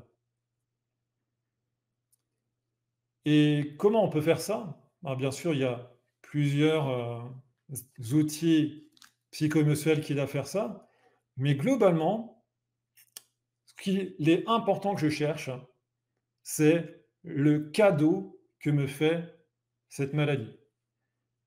Et là, c'est clair que au départ, quand on la vit, quand quelque part on me demande: «Mais c'est finalement, qu'est-ce que te fait comme cadeau cette maladie?» Là, bah, clairement, on ne voulait pas l'entendre, hein. C'est normal, hein. Moi non plus, je ne pouvais pas l'entendre. J'étais dans ce sentiment d'injustice encore. Mais une fois que j'ai compris ma responsabilité et que j'ai mis des actions en place, hein, petit à petit, ben, j'ai vu tous les cadeaux que m'a offert cette maladie. Le cadeau de vivre cette expérience unique d'être guide en course à pied. Le cadeau d'apprendre à m'aimer. Le cadeau de connecter tout ce qui se passe en moi, de répondre à mes besoins. Le cadeau de transformer ma vie. Mais merci. Moi, aujourd'hui, je dis, mais merci la sclérose en plaques. Merci, mais où est-ce que j'en serais aujourd'hui si je ne t'avais pas connu? Cette sclérose en plaques. Vraiment, c'est mon plus merveilleux cadeau. Et en allant chercher justement tous ces éléments qui font que cette maladie nous apporte aussi du positif, il n'y a pas que du négatif, eh bien, petit à petit, on en arrive à faire diminuer ce sentiment d'injustice et cette colère. Et on avance dans l'acceptation. Après, ben, l'étape après la colère, c'est quoi? C'est la tristesse. Là, enfin, une fois que on a passé cette étape de colère, eh bien, on est triste. Moi, je me suis dit à ce moment-là, quand j'ai dépassé ça, que ma vie ne sera plus jamais la même. Je me suis dit que je ne pourrais plus faire telle ou telle chose, que peut-être, bah, je n'arriverai plus à marcher, je n'arriverai plus à voir correctement ou même réfléchir, que ma vie va vite être compliquée, que, peut-être je ne pourrai pas avoir d'enfant, que peut-être ce sera un problème, pour refaire ma vie avec quelqu'un, que peut-être, enfin bon, vous voyez, toutes ces idées-là qui fait qu'il y a la tristesse par rapport à tout ça. Et là encore, bah, ce qui va aider à faire le deuil de tout ça, c'est de se rendre compte petit à petit de tous ces cadeaux qu'apporte cette maladie. Certes, on peut mettre son focus sur tout ce qu'on a perdu. Là, du coup, on a vraiment des raisons d'être malheureux. Mais si on met notre focus sur tout ce que finalement on peut gagner, tout ce qu'on est capable de transformer, toutes ces actions qui petit à petit transforment notre vie, transforment notre quotidien, eh bien là, petit à petit, cette tristesse se dissipe, cette tristesse s'éponge. Et là, du coup, quand il y a la dernière goutte, il y a la dernière larme qui tombe au sol, ben là, du coup, on est prêt. On est prêt à accepter pleinement ce qu'on est en train de vivre. Du coup, je vous encourage vraiment à aller vers cette acceptation, à aller sur ce chemin, à prendre le temps, la patience, à vous faire accompagner si nécessaire. C'est clair que en étant accompagné, eh bien, qu'est-ce qui se passe? Est-ce que sans accompagnement, vous y arriveriez? Eh bien, oui. Moi, je peux vous dire que j'y suis arrivé, mais bon, j'ai été aussi accompagné. J'ai fait le choix d'être accompagné par une psychothérapeute pendant 2 ans sur ce que je vivais. Et après, bah, j'ai continué mon chemin seul. Bon, ça m'a pris du temps, certes. Alors, vous pourriez vous-même faire ce chemin seul, ça prendrait du temps. Mais là, être accompagné, qu'est-ce qui va se passer simplement? C'est que vous allez gagner un temps phénoménal. Parce que vous avez quelqu'un qui est là pour vous guider, pour vous aiguiller, pour vous connecter à vos ressources, pour vous faire trouver vos propres solutions et qui va être là constamment à vos côtés pour vous permettre d'avancer petit à petit. Alors bien sûr, même dans un accompagnement, on ne peut pas aller plus vite que la musique. Par moment, il y a un temps d'intégration qui est nécessaire. Chaque personne a son rythme. Certains vont très vite, ils avancent très vite, d'autres ont besoin de plus de temps. Et en tout cas, ben, la dernière chose que je voulais encore vous partager par rapport à ces clés psycho-émotionnelles principales liées à la rémission, c'est une autre clé après le fait d'y croire, l'acceptation, eh bien, c'est le fait de lâcher sa culpabilité. Cette culpabilité, c'est un sentiment, souvent généré par notre tête. Pourquoi? Parce qu'on voit par rapport à quelque chose qu'on a fait plus de négatif pour une personne que de positif. Et cette culpabilité qu'on ressent, c'est un véritable poison. Et c'est le noyau qui fait que la colère, par exemple, qu'on exprime, va se retourner contre nous-mêmes. Parce que quand on se sent coupable, eh bien, quand on ressent de la colère, cette colère ne va pas vers l'extérieur, elle revient tel un boomerang vers vous. Pareil, la peur, quand vous vous sentez coupable de quelque chose, elle revient vers vous. Donc là, c'est clair que même en dehors du domaine de la santé, la culpabilité, c'est comme un boulet qui vous relie au passé et qui vous empêche d'avancer. Donc clairement, cette clé de rémission pour la santé, c'est aussi d'apprendre à lâcher sa culpabilité. Comment? En développant de l'indulgence envers soi-même, en étant doux, en ayant de l'amour envers soi et surtout en allant chercher dans ce qui a été fait, dans ce qu'on a fait, ben, tout ce qui a eu aussi de positif pour la personne, et ça existe. pour équilibrer simplement la balance. Dernière chose que j'ai envie de vous partager, finalement, ça aurait pu être la première question à poser pour savoir pour quelles raisons la personne aujourd'hui a des problèmes de santé. Puis poser la question, dans quel domaine de ta vie tu ne te sens pas en paix?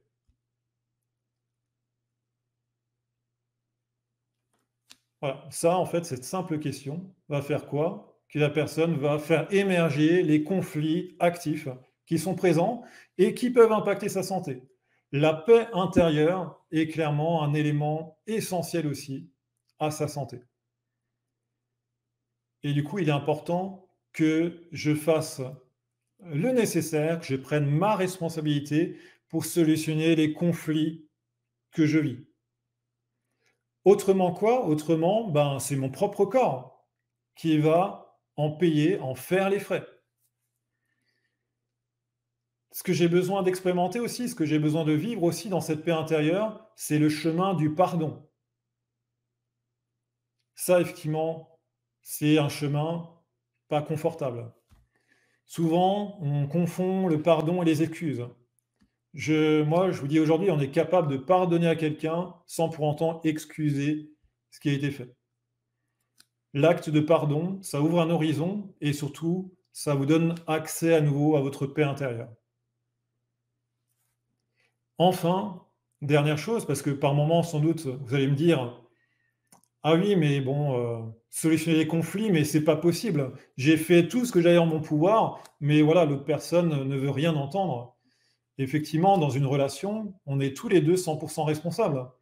Donc si vous avez fait votre maximum, ben, il y a un moment, ça va être important de trouver, ben, le point de bascule où il faudra vous respecter. Et se respecter, poser des limites, lâcher prise sur quelque chose parce que ce n'est plus OK, vous n'êtes plus d'accord pour vivre ça, eh bien, c'est un acte d'amour vis-à-vis de vous-même. Et cet acte d'amour, simplement, va vous permettre de revenir à cette paix intérieure qui est si important de cultiver. Alors bien entendu, on pourrait encore rester de longues heures à discuter de ça. Il y a plein d'éléments encore que je n'ai pas cités, mais là, je voulais vous donner vraiment les choses principales, les choses les plus importantes à mes yeux. Et pour terminer cette conférence, en attendant peut-être certaines de vos questions aussi, eh bien, je voulais terminer par une citation de Lionel Vernois qui a aussi une sclérose en plaques et qui en est arrivé à 80% d'invalidité avec sa sclérose en plaques. Et lui a fait aussi un chemin intérieur sur sa rémission. Il s'est servi d'outils comme la PNL, la programmation neurolinguistique. Il a utilisé la danse.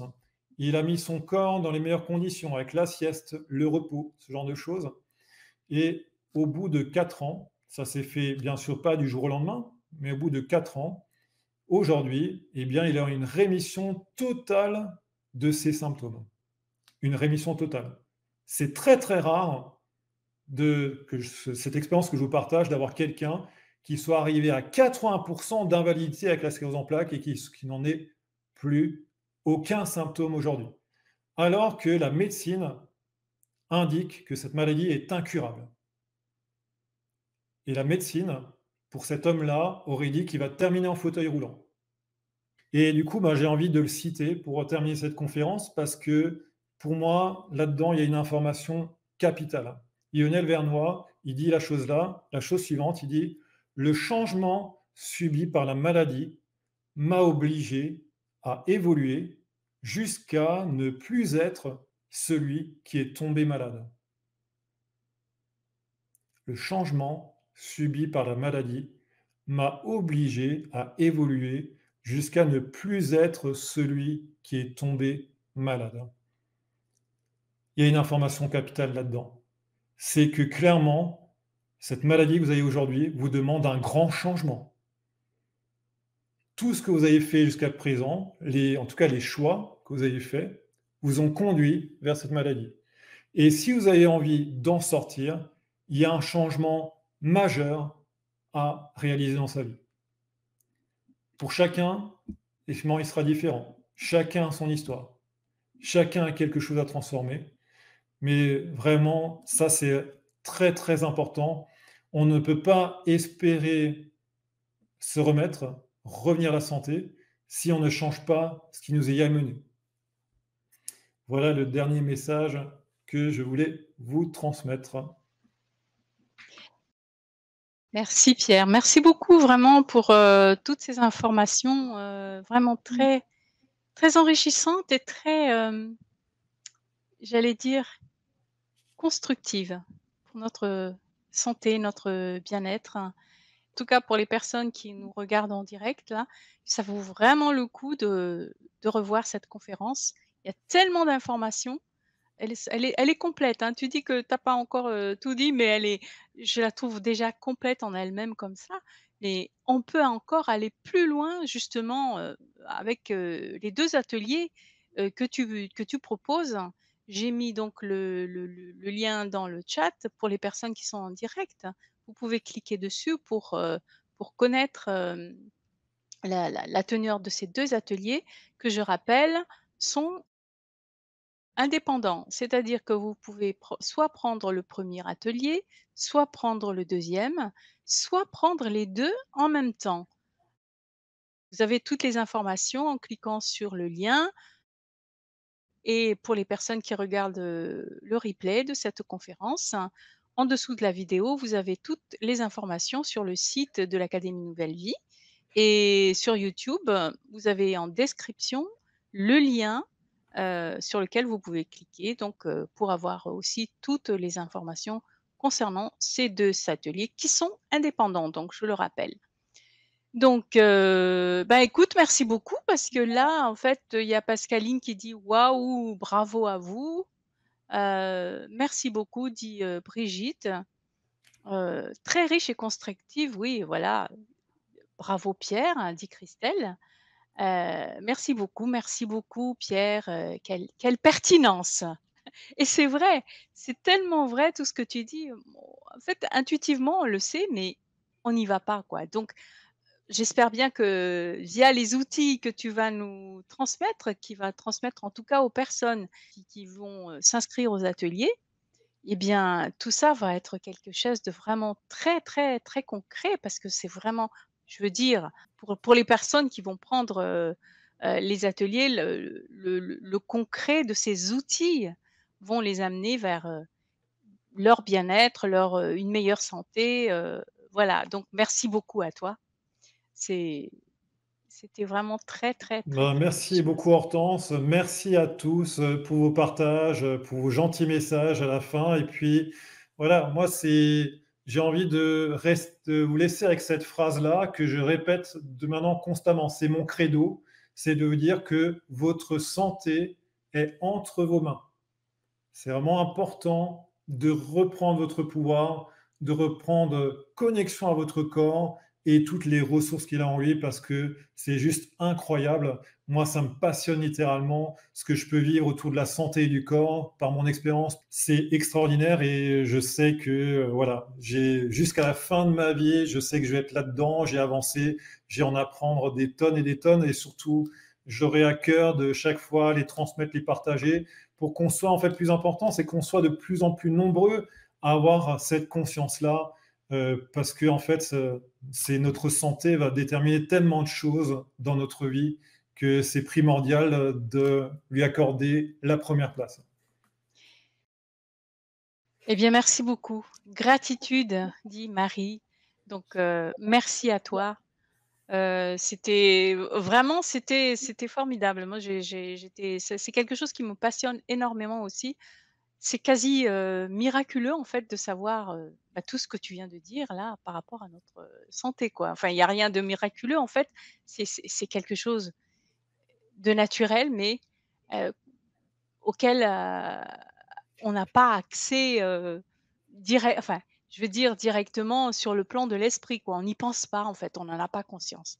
Donc merci de de nous proposer tout ça, de proposer ces ateliers afin que nous devenions autonomes et acteurs chacun, de sa santé et de son bien-être. Merci à toi, Pierre et je Merci souhaite encore. Oui, ben, je souhaite aussi une bonne soirée à tout le monde maintenant, une bonne nuit aussi et puis, bah, à très bientôt dans les ateliers. Super, ben, au plaisir de vous y retrouver. Bonne soirée à tous, à bientôt. Ciao, À ciao. bientôt, Ciao, au au revoir, au revoir. revoir.